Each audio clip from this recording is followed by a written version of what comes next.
Nostalgia. Acredito que essa seja a palavra que melhor define o que eu sentir agora. Este som me faz lembrar de velhos tempos. Tempos em que não precisávamos preocupar com o futuro e nem sequer tinha vivido bastante para olhar para o passado.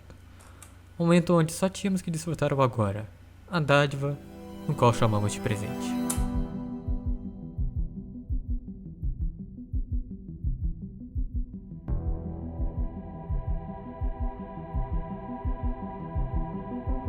Eu sei que é estranho dizer, mas nesse exato momento, se você mesmo disser que sentiu uma nostalgia mesmo sendo de anos pós-90, não se sinta hipócrita por não ter vivido nos anos 80, época dos sintetizadores e reverb, comum nos synthwaves.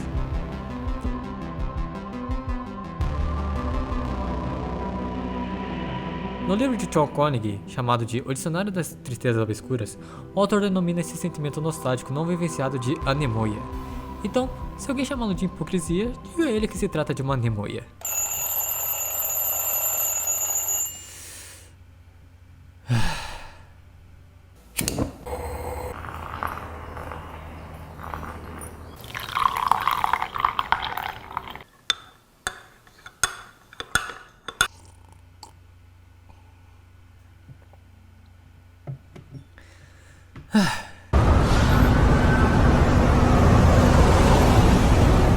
How cute I looked yet. I was about to. I'm not paying a You always Welcome to the real world. Just cute.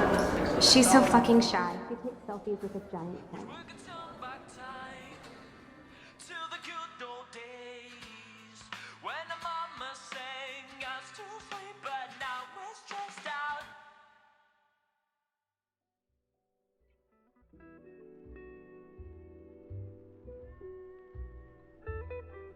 Quantas vezes você prestou atenção para esses sons diários? Atualmente estamos tão atarefados com tudo. Falta de tempo, noites mal dormidas, estresse, correria, notícias repetidas inúmeras vezes nos jornais, onde muitas delas são apenas desgraças. E tudo isso para o nosso dinheiro recebido trabalhando de domingo a domingo não restar para usarmos como bem quisermos. Juntando isso com o caos sonoro da cidade faz com que nós nos recorremos ao escapismo, em prol de nossa sanidade mental que se encontra estável ainda mais pelos resquícios deixados pelo boom de 2019. Os sons que você ouviu minutos atrás são exemplos do que eu geralmente escuto a caminho do trabalho, mas confesso que se eu for responder no lugar de vocês a minha própria pergunta, honestamente eu responderia com um não. E sabe por quê? Porque eles são sons cotidianos. Atualmente estamos vivendo em uma era onde a cada minuto estamos sendo bombardeados e sufocados com inúmeras informações concentradas em uma tela de celular. Nosso cérebro não consegue processar tantas informações de uma vez e as coisas no qual estamos acostumados ou que são cotidianas acabam não sendo mais o foco, pois a energia cerebral acaba sendo gasta nas coisas que fogem do diariamente comum. É por isso que tendemos a dar mais atenção aos detalhes não só nos videogames, mas no campo do audiovisual como um todo. Justamente por não estarmos no centro da obra, e sim como uma terceira pessoa assistindo a história de nosso protagonista, e apesar de muitas vezes não comentarmos, os sons, ou melhor, as trilhas sonoras ganham seu destaque, diferentemente do exemplo citado. E nesse vídeo eu vou mostrar como as trilhas sonoras são importantes, mas não só a presença delas, como também a ausência delas.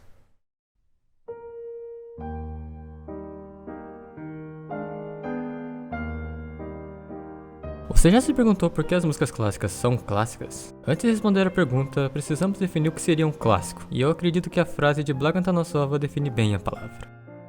Para mim, o poder do clássico é a sua relevância. Ele pode falar com qualquer pessoa, ressoar com muitos e abordar questões de verdade que são relevantes e universais. É isso que faz de um clássico. Isso e um pouco de sorte. É no mínimo curioso quando realizamos que no decorrer de séculos, as músicas clássicas permanecem relevantes até mesmo nos dias atuais. Podemos até não sabermos quem compôs a música, o artista por trás de suas obras. Contudo, é inegável que as músicas clássicas são de certa forma reconhecidas por nós. Acredita-se que a música é tão antiga quanto a fala, mas em minha opinião, a música é mais universal. E para tentar explicar melhor, vamos falar um pouco sobre mim. Para quem não me conhece o mínimo necessário, eu sou japonês. E a língua japonesa é uma prática que eu exerço diariamente. Seja consumindo obras da própria língua, assistir animes sem legendas e até a própria ditas músicas. Parando para pensar, eu diria que é no mínimo estranho o fato de que nós, seres humanos, possuímos barreira entre a nossa própria espécie. Entre elas e a mais comum é a barreira linguística. 例えば、私があなたと日本語を話し始めて、下にキャプションを残さないと、あなたは私が言ったことを理解できません。奇妙ですね。O motivo de achar a música mais universal do que a fala, em momento algum eu quis necessariamente referir no sentido de superioridade ou coisas afins, mas seria no quesito de que ambos se distinguem por razões diferentes. Em minha percepção, enquanto a fala tem como prioridade transmitir informações de forma mais eficiente e direta, a música por si prioriza a transmissão de emoções. Mas, isso não quer dizer que o que não for prioritário na sua função não pode ou não será exercido com excelência pelos ouvintes. Nós conseguimos sim captar as emoções em uma fala, e ao mesmo tempo conseguimos obter informações através de uma música, mesmo que subjetivamente.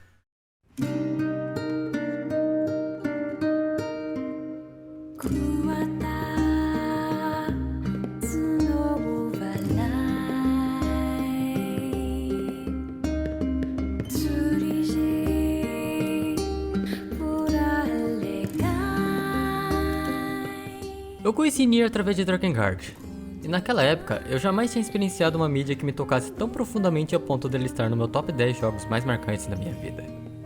Dentre muitos elementos que compõem esta magnífica obra, tanto o Automata quanto o clássico, que agora tem a versão com essa cacetada de dígitos no título, seria a sua trilha sonora.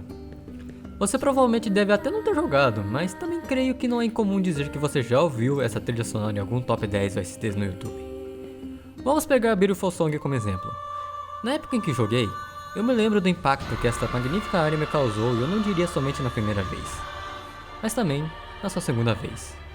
Isso porque o jogo utiliza da rejogabilidade com progressão narrativa, mas que agora trazem novas perspectivas através de outros personagens para atingirmos os 5 finais principais dentre os 26 que estão presentes nesse jogo. Na primeira jogada, estamos no controle de 2B, onde, em sua rota, o objetivo principal não é entender tudo do jogo, é entender o cenário no qual estamos para entendermos o que fazer no nosso objetivo. A própria protagonista reforça ao seu parceiro 9S inúmeras vezes que o nosso objetivo é realizar as nossas missões com êxito. E bem, nós fazemos até chegarmos ao primeiro final. Já na segunda rodada, controlamos 9S ao invés de 2B. Embora os acontecimentos de ambas as histórias sejam praticamente iguais, na nossa segunda jogatina, assim como no 9S, nós acabamos entendendo o porquê dessas coisas acontecerem, nos aprofundando mais neste mundo no qual estamos. Quando enfrentamos o chefe do parque de diversões, com a 2B, a trilha sonora me ressoou como uma trilha épica, dando uma impressão de que eu estava para enfrentar um chefe difícil. Mas, quando enfrentamos o mesmo chefe na segunda vez, isso acontece.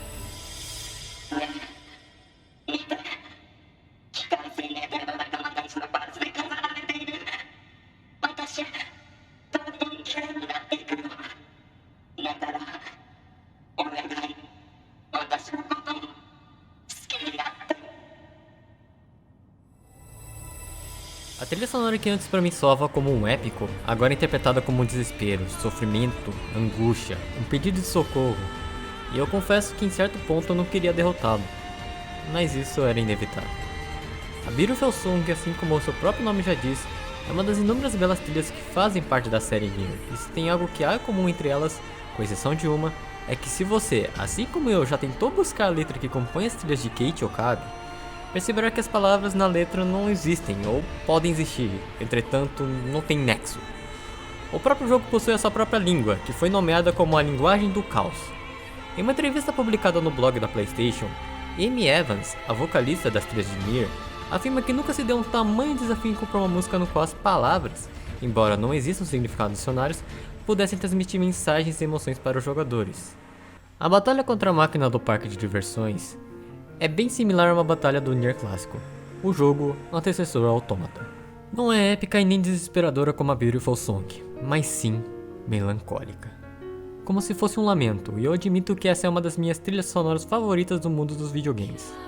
Sobre a trilha nomeada Grandma, Amy Evans diz o seguinte: o cabeção me pediu para basear Grandma em francês. Ele me disse que essa música tocaria ao lutar contra um chefe super forte que enfraqueceria você, fazendo você relembrar suas memórias mais dolorosas. Então, enquanto eu cantava, eu apenas abri o fundo da minha garganta e lamentei suavemente as belas notas altas. Ouvir a reprodução dos meus vocais em Grandma pela primeira vez foi um dos meus momentos de estúdio mais memoráveis para Nier Replicant. Eu tinha acabado de receber a pista no dia anterior e, como ainda não era familiar para mim, não conseguia imaginar como seria. No entanto, em um espaço de tempo muito curto, a música de alguma forma se transformou em uma peça linda e lamentável que estava me dando arrepios. Dito isso, Amy Evans ainda conclui: o que aprendi sobre o uso da linguagem desventadas é que, como não tem significado, permitem completamente que a imaginação do ouvinte faça sua própria interpretação emocional da música. Eu sinto que o potencial de invocar emoções profundas e pessoais é muito maior do que usar letras com significado real. Cantar em Chaos Language me permite expressar tão honestamente apenas usando o tom da minha voz, sem sentir que as palavras estão me limitando ou atrapalhando. Então talvez a catarse que sinto ao cantar também se comunique com o ouvinte de uma forma única e positiva. Trazendo de volta as palavras de Antonossova, as músicas clássicas são um clássico justamente pelo mesmo motivo que possibilitou Amy Evans prosseguir na execução vocal para as trilhas de Okabe: a capacidade de ressoar com muitos. As trilhas de Nier são a prova de que mensagens e emoções foram transmitidas pela vocalista que, por consequência, fizeram-na ser capaz de implementar a sua parte dando mais riqueza à composição. E agora, irei tentar mostrar a vocês a experiência que Amy sentiu ao cantar, usando duas trilhas sonoras de uma mesma obra, que são bem semelhantes, mas que as suas nuances transmitem mensagens opostas.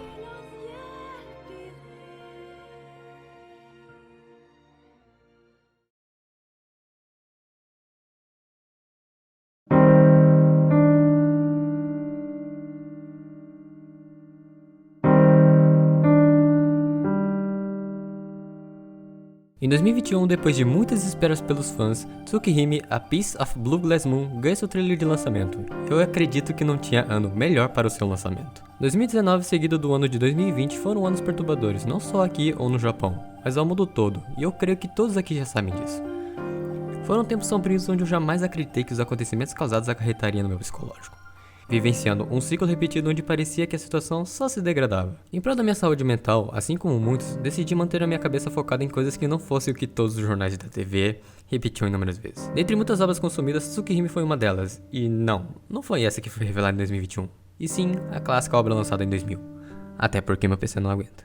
É engraçado eu dizer isso, mas eu tinha acabado de ler a obra em 2020 e ver o tão aguardado remake ganhando uma data para o seu lançamento foi catártico, e isso é justificável. Tsukihime é um clássico como Nier porque, assim como Antonossova novamente fala, o poder do clássico em falar e ressoar com muitas pessoas, abordando questões e verdades relevantes e até universais, dando-se uma relevância ao público.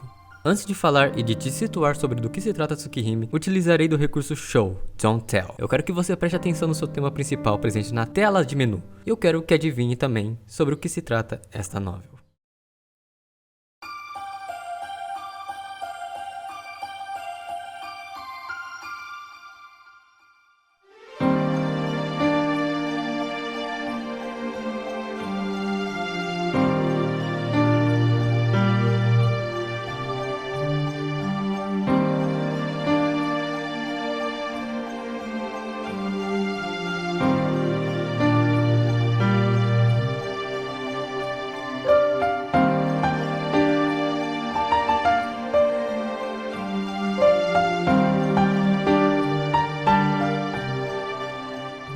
Tsukihime é uma história que circula em volta de Tonoshiki, um garoto que se encontra em um hospital após sofrer uma tragédia. Apesar de sair vivo, Shiki não sai ileso. O protagonista agora enxerga linhas por toda parte, e isso faz ele enlouquecer, pois essas linhas são o que ligam os objetos, os seres vivos, tudo entre a vida e a morte. Traçar em cima dessas linhas acarreta na morte do indivíduo. Shiki então foge do hospital, pois ele é o único que agora enxerga a fragilidade do mundo, até ele se esbarrar com uma mulher de cabelos compridos e vermelhos, não só entregando um óculos que ocultaria essas linhas, como também muda esta visão negativa que ele tinha, para agora ele encarar como se fosse um dom, que apenas ele possui, e a partir daqui, que seguimos a rota do jogo dependendo das nossas escolhas. Caso vocês queiram entrar em mais detalhes sobre a visão novel, eu recomendo o vídeo do Frost, junto com a participação de Ferovski e do Bruno Valentim.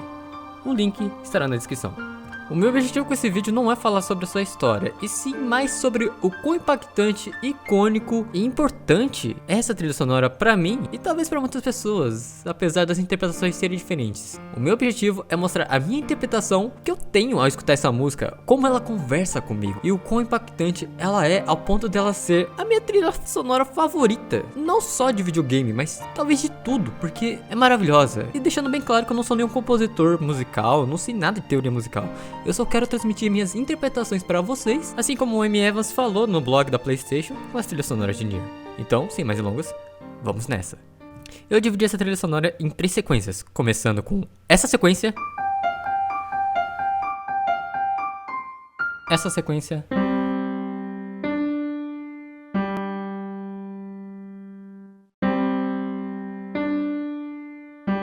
e essa sequência.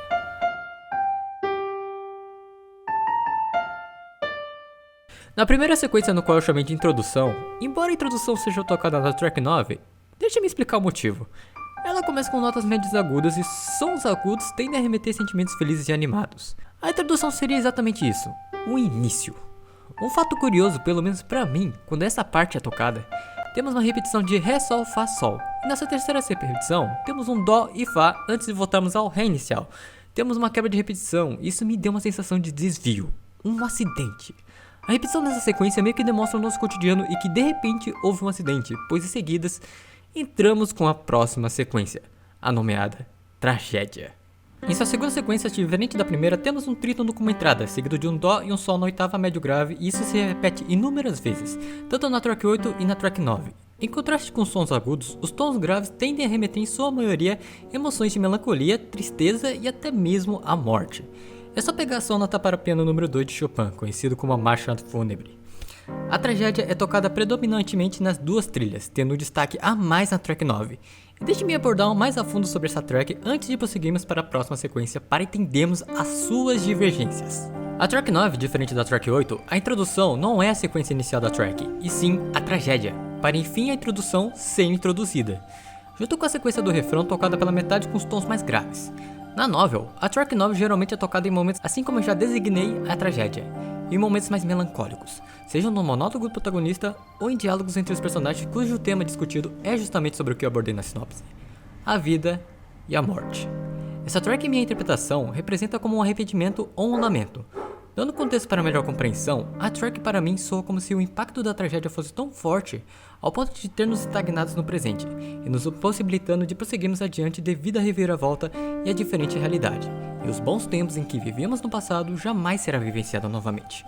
Tudo isso sendo apenas uma interpretação minha tocadas em uma sequência de notas em tons mais graves. A estagnação mencionada na interpretação se remete justamente por conta do refrão não ter a sua continuidade na track 9, as mesmas primeiras notas da sequência sendo repetidas junto com as outras. E agora, diferente da track mencionada, a trilha principal segue na ordem no qual eu apresentei as sequências separadas. Ele inicia com introdução, tragédia e refrão. Na trilha principal, tanto o refrão quanto a tragédia são tocadas simultaneamente. Consegue notar uma certa diferença entre as duas tracks? Enquanto na track 9 os tons dos refrãos eram mais graves e inacabadas, aqui na track 8 são tocadas em tons mais agudos e agora ela tem uma continuidade. É aqui que ambas as trilhas se subvertem uma das outras. Embora semelhantes, até porque as notas tocadas são as mesmas, suas emoções e mensagens são diferentes e até mesmo opostas. Enquanto a track 9 enfatiza o impacto da tragédia, conduzindo-nos a lembrar dos bons tempos que jamais voltarão, na track 8, a simultaneidade de ambas as sequências tocadas na trilha é interpretada por mim como conflito niilista. De forma bem resumida mesmo, o niilismo é um ponto de vista no qual enfatiza que assim como a origem pode ter vindo do nada, o fim pode resultar em nada, dando aquela sensação de vazio, pois se tudo resultar em nada, então tudo é redundante.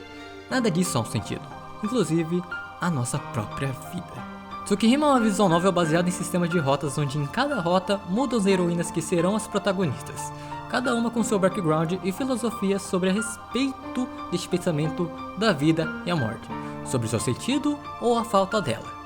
Usando de exemplo o mesmo trecho abordado no vídeo recomendado do Frost, em uma das primeiras rotas no qual você inicia essa leitura, que provavelmente será da vampira carismática Arcoade, se você fez outra rota você está errado. Em um dos momentos no qual você passa o seu dia a dia com ela, Arcoade pergunta para Shiki se ele não tem medo da morte, já que devido ao acidente, o corpo de Shiki tornou-se extremamente frágil que até mesmo o mínimo esforço pode desgastar o seu corpo ao limite e por consequência até mesmo levar à morte. Shiki confessa que sim, ele sente medo, mas ao mesmo tempo, ele diz que se sente grato por conseguir viver a sua vida ainda mesmo com tudo que ele passou, coisa que Arcoade não entende, pois apesar de ser um ser que viveu por muitos anos, Arcoade nunca sequer experienciou anteriormente uma vida normal. A sua vida apenas se resumia a exterminar Dead Apostles e voltar a dormir.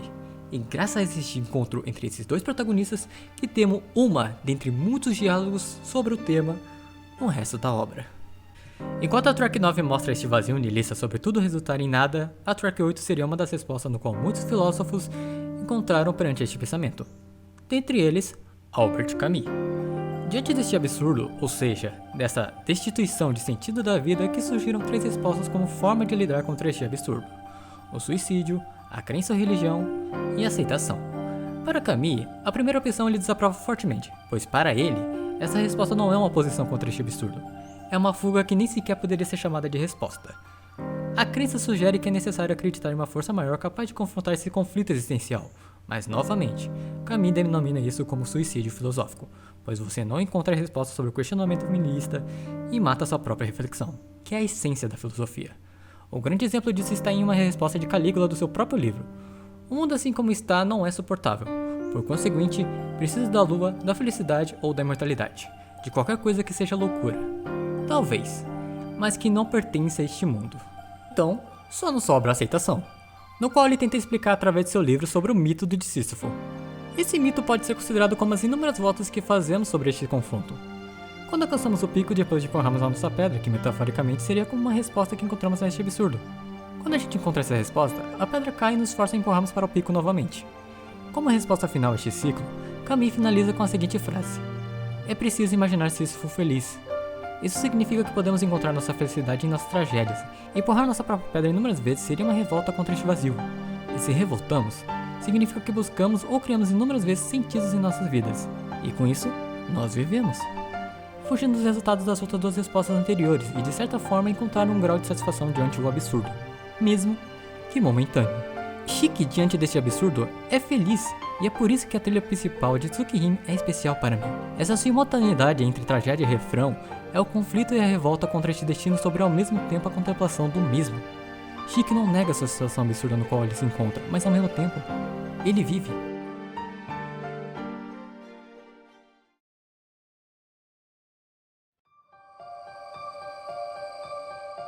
E em 2022, a trilha principal de Tsukihime volta com os novos arranjos para o jogo mobile, Fate We're Another. Mas novamente, temos uma nova resposta. Consegue perceber uma nuance? O acidente não acontece. Mas não só isso, a nova trilha é composta agora com tambores e corais.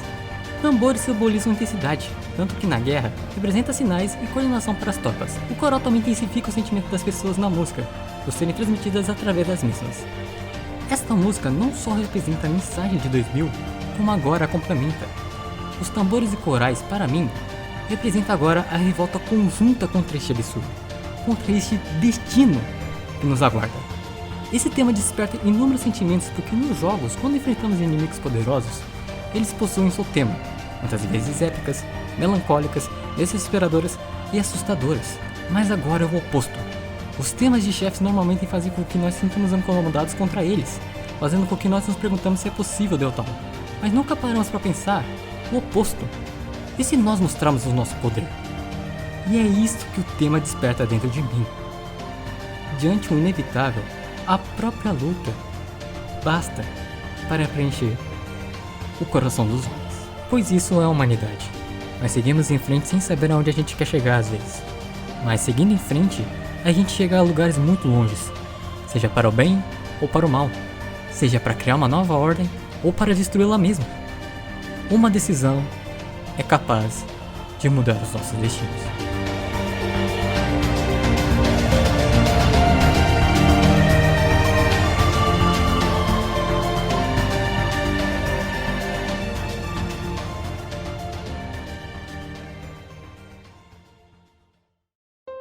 E se você chegou até aqui, eu agradeço imensamente de coração. Eu nunca tive tanta dificuldade em escrever um roteiro bem feito e reescrevê-las várias vezes até me sentir satisfeito, como também ele era um projeto que eu queria muito produzir aqui no canal do YouTube. E não só isso, como querer produzir esse vídeo no YouTube, também me deu vontade de criar um novo canal, que é o canal Izanagatari. Eu sei que a frequência aqui no canal do Fate Café não é das melhores, de acordo com o YouTube, mas eu quero deixar bem claro que esse canal não passa de um hobby conjunto. Tanto eu, quanto o Comunista, quanto o Nano, Curi e toda a staff do Fate Café faz isso justamente por hobby. A gente não leva isso profissionalmente, até porque a gente sabe que trabalhar com o YouTube pode ser complicado. Mas enfim, se você gostou desse vídeo, qualquer tipo de demonstração de afeto já é válido. Seja desde curtir o vídeo, compartilhá-los com seus amigos, inscrever no canal ou até mesmo escrever aqui nos comentários. O meu nome é Isana. A gente se vê talvez num futuro vídeo. Muito obrigado se você assistiu até aqui e falou!